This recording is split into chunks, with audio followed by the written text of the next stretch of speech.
Right then, hello folks. This is the first video of me talking for a while, and there's a few reasons for that which I won't go into. So here it is, the Fujifilm X H2, Fujifilm's top of the line APS-C camera. Has that lovely 40 megapixel sensor in it, the same battery as the X-T4, the X-T5, the X H2S. I think some of the GFX cameras have it now as well, but you already know that. X H2. Now this camera, I've been wanting to have one of these ever since it came out in 2022, and I finally got my hands on one a couple of months ago, well, a month and a half ago, but for a number of different reasons I haven't been able to go out and shoot until last Saturday. Now, for those of you who don't know, the X H2 has two different card slots. It has CF Express Type B and SD, an SD card slot which is UHS 2. Now really I wish they'd have two of one or two of the other. I think the reason they only have one of each is because with the CF Express Type B, that's the only one that you can do the top end of the video with. The SD card ones can't cope with it. It's to do with the bit rate, the fact that it can shoot 8K video, though I've not done that because, as you know, I'm not a video person. If you've watched any of my videos in the past, I've said that I'm a photo person, so this is a photography perspective with this camera. Now, if you've seen any of my previous videos, you'll see that I've used a whole bunch of different Fuji cameras. So the X-T2, which was my first Fujifilm camera, and I have to say it's still one of my favorite ones, that produces lovely images, even when you put it like ISO 800. They're very filmic, very nice. I've had an X-T2, X-T3, X-T4, X-T5, X-H1, X-Pro 2, X-Pro 3, and now the X H2. Now, it has the flippy out screen like the X-T4, which is, some people don't like it. I do, because I like to fold it away, so it's like having a normal camera, so I don't pixel peep. I just concentrate on enjoying enjoying the moment of photographing things, whatever I'm photographing, and not constantly looking down to review my images. I much prefer that way of shooting, so that's why I like the screen. That's why I like the screen on the X Pro 3 as well. So yeah, there's that. But the EVF is the one thing I really wanted in this camera more than anything else. Was that EVF is so much better than in the previous XT and X Pro cameras, even the XH1, and it's much better refresh rate. It's just a nicer EVF, and for someone like myself who wears glasses, I like having that nicer EVF. So that's one of the things, along with that 40 megapixel sensor. Now, I don't know if you know about dual gain ISO. If you don't, you can look that up. I'll put a link to where you can look up your camera or cameras, so you can see what I'm talking about, or what I'm about to talk about. Anybody who's done maths, or math, if you're in North America, you'll have done sort of like graphs, and you'll see little dots up and down, going up and down, and hopefully going further and further up if you're an accountant. Now, this is to do with the readout noise from the sensor when you push the ISO up, but there's more than one. I think it's a electronic thing built into the camera, so it's how it deals with noise basically. And you can shoot at ISO on this particular camera. You can shoot at ISO 500, and it's the same noise equivalent of shooting at ISO 200, if I remember rightly. So why not shoot at a higher ISO, get the same benefit of that very, very clean image? And that is something else I really notice with these images, just how clean they are. You may notice that there were a few with a bit muddy shadows when fully brought up in Lightroom, and I think that's more because I think underexposed too much. Instead of going a full stop, I should have maybe gone half a stop. But that's something to learn from. I like pulling out details from the sky because it was quite a dynamic day when I went out. There was cloud, blue sky and sunshine, and the conditions kept changing. So yes, this dual ISO, so dual gain ISO, means you can shoot at a higher ISO and still get relatively small noise. That's why I mentioned the X-T2 earlier about shooting at ISO 800. Shooting at ISO 800 is very close to shooting it at its base ISO of 200. I mean, it's just a little bit, it's not quite the same. On some cameras it's actually better. So for example, the Canon 5D Mark II, you shoot at ISO 640, it's better at shooting than shooting at its base ISO of 100, if you can believe it. There's less noise in it than, according to this website anyway, there's less noise in it than if you were to shoot at the base ISO of 100. So this is something you should check out when if you've got a digital camera or digital cameras, because I know people say, oh, you should shoot at the base ISO all the time, it's the thing you must do. That's total rubbish. There's no reason you can't shoot at higher ISOs. It all depends on how clean you want your images to look, how much noise you're prepared to accept, and of course what software you use, because some software packages are very good at dealing with noise, and it all depends on your own individual needs. So don't take this as gospel that you must shoot at higher ISO or you must shoot at base ISO. It's entirely up to you. Okay, so the shooting experience itself, I have to say I enjoyed it a lot. I went for my walk, took lots of photos. You've got quite a few here at the running through, and I have to say I really did have to cull them down for the video. This isn't all the ones I shot, there are some more. They will all be appearing through my Instagram. So if you look up on my Instagram, I'll release 2 or 3 a day. I like to put single images rather than a whole bunch of them. I know it's the in thing to do a whole bunch of them, but I just don't like doing it because people might only look at the first couple and go, and they might like something that they haven't looked at. So there's that. So yes, the shooting experience. I liked the shooting experience for the most part. I will say I was a bit frustrated by the time it took to process my photos, my raw files on in the camera itself, processing them onto the CF Express Type B card. Now it might just be the card I had wasn't fast enough.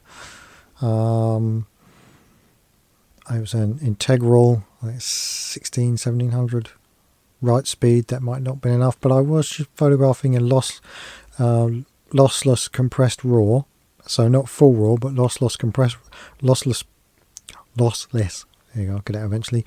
Compressed raw, which I've never done before actually, and they came out okay. Raw files. They still, I think I need a new laptop because it's a few years old now, and it did struggle to cope with them all the time. It's a bit slow going between one and the other on Lightroom, but I think that's just my computer, got nothing to do with the camera. So yeah, there was that processing thing, which was a bit frustrating.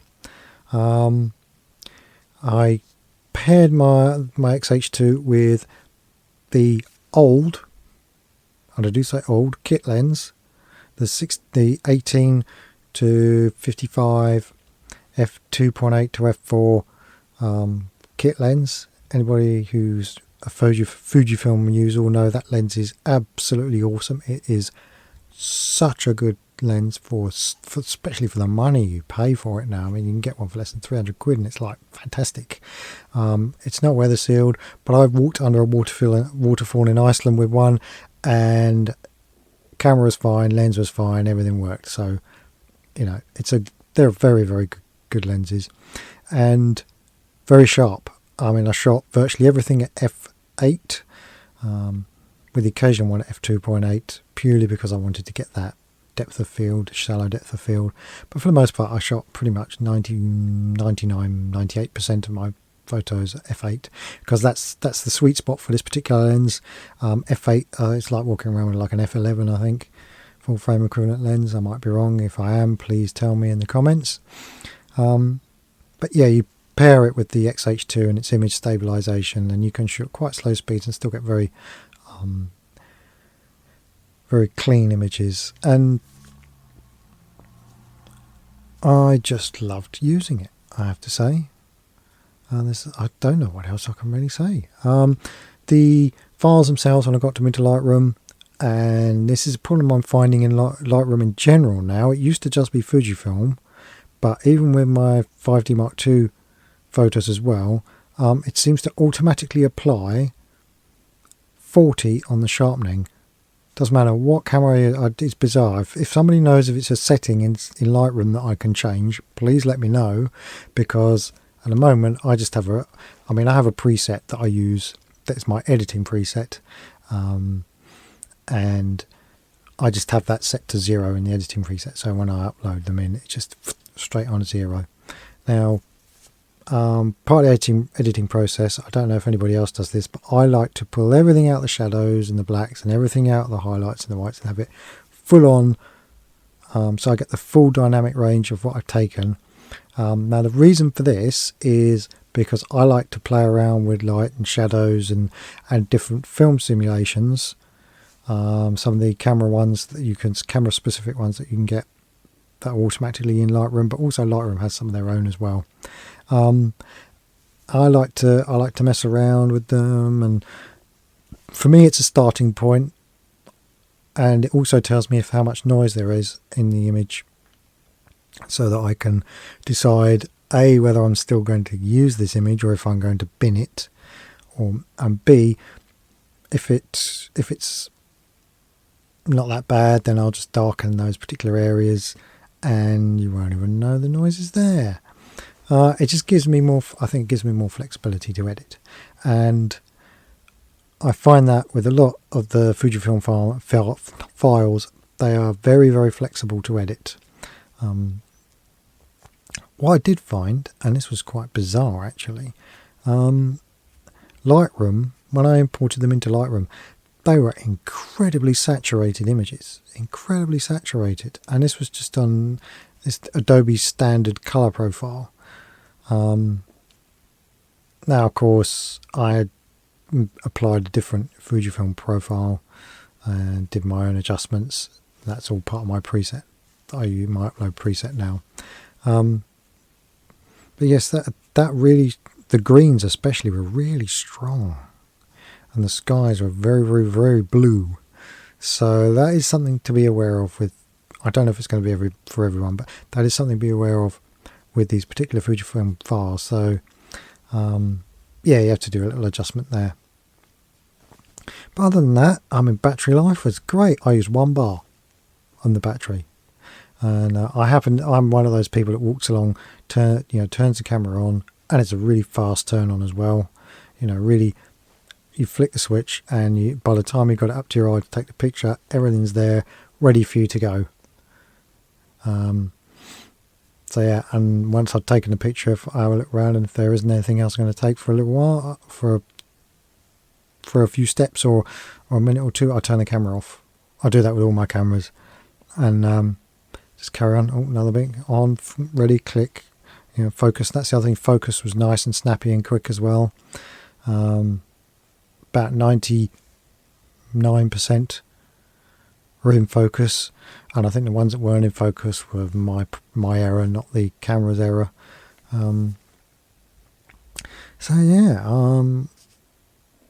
a thoroughly enjoyable camera. Now if you've got the money for it, because it does cost you around about £1,000 to buy one now, if you've got a trust in that and an X-T5, I would go for the X-H2. I mean, it doesn't have all the dials like the X-T5 if that aesthetic is your priority, but what I will say is build quality is fantastic. I've had an X-T5 before, and I found the build quality to be a little suspect. It felt very plasticky, and it just didn't feel nice in the hand, where that extra grip on the X-H2 is really nice. Now I've got small hands as well, so I'm thinking about I might get the battery grip extension thingy to plug into the bottom as well. But yeah, it's really nice to hold, nice and light, but nice and easy to grip. All the buttons were nice and easy to use. I didn't accidentally press a button. So yeah, so ergonomics wise, it's very nice to use as well. So I suppose my conclusion is, please make, when you come to update your premium line of cameras, Fujifilm, your premium being the XH line being the premium line, yes, please make another one, but can you make it with a built-in battery grip?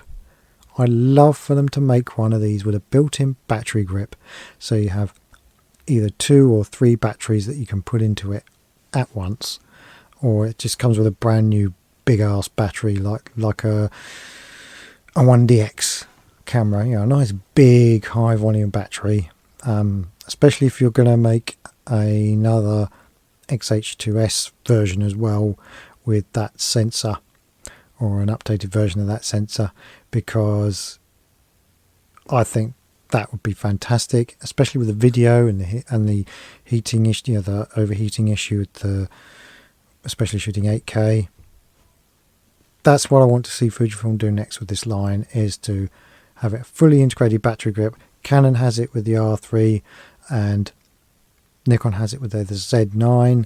I really do think Fujifilm should do it with the XH series, and it is a proper hybrid camera rather than the X-T5 is a hybrid camera, but it's still centered more towards photography, I think. But it has a lower resolution EVF, and it has the old style screen on the back, which I don't like because I'm a left-eyed dominant guy and I tend to press it up to my face and it just, ugh. So yeah, please Fujifilm with the XH3, which I should imagine will be around in a couple of years' time, fully integrated battery grip.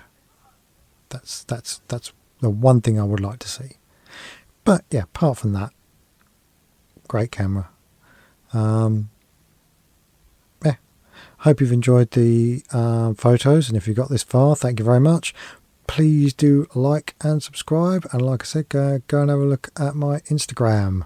I tend to update my website rather sporadically, so you're better off seeing more of my work on Instagram. Okay, well, until next time, ta-ta.